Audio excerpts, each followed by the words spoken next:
మరికొన్ని రోజుల్లో కొత్త ఏడాది ప్రారంభం కానుంది. సినిమాల పరంగా కూడా 2024 కొన్ని సినిమాలకు మెమరబుల్ గిఫ్ట్స్ ఇస్తే మరికొన్ని సినిమాలకు చేదు జ్ఞాపకాలను మిగిల్చింది. ఎన్నో అంచనాల మధ్య విడుదలైన సినిమాలు బాక్సాఫీస్ వద్ద ఘోర పరాజయం పాలయ్యాయి. మరి ఆ సినిమాలను ఒకసారి చూస్తే వెంకటేష్, శ్రద్ధా శ్రీనాథ్ లీడ్ రోల్స్లో శైలేష్ కొలను దర్శకత్వంలో తెరకెక్కిన సైంధవ్ చిత్రం మంచి టాక్ తెచ్చుకున్నప్పటికీ కమర్షియల్గా మాత్రం వర్కౌట్ కాలేక డిజాస్టర్గా నిలిచింది. పైగా సంక్రాంతి సీజన్లో భారీ సినిమాల నడుమ ఈ యాక్షన్ చిత్రం విడుదల కావటంతో అంచనాలను అందుకోలేకపోయిందని ఫిలిం వర్గాల బోగట్ట.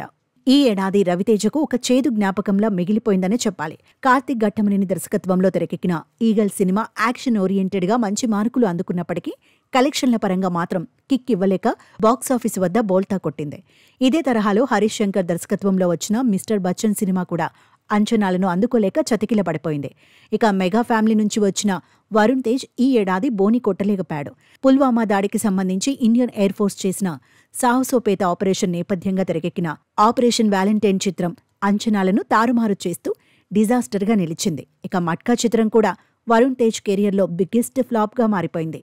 ఇక ఈ ఏడాది ఎన్నో అంచనాల మధ్య విడుదలైన చిత్రం డబుల్ ఇస్మార్ట్. ఇస్మార్ట్ శంకర్ చిత్రం బ్లాక్ బస్టర్ హిట్ అందుకోవడంతో దాని సీక్వెల్పై భారీ అంచనాలు ఏర్పడ్డాయి. కానీ పూరి పేలవమైన కథ, స్క్రీన్ ప్లే వల్ల అంచనాలను అందుకోలేక చతికిల పడిపోయింది.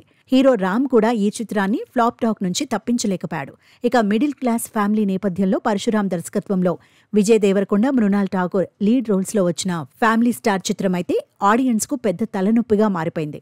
శర్వానంద్, కృతి శెట్టి లీడ్ రోల్స్లో వచ్చిన మనమే చిత్రం డీసెంట్ టాక్ తెచ్చుకున్నప్పటికీ కమర్షియల్గా మాత్రం సక్సెస్ను సాధించలేకపోయింది.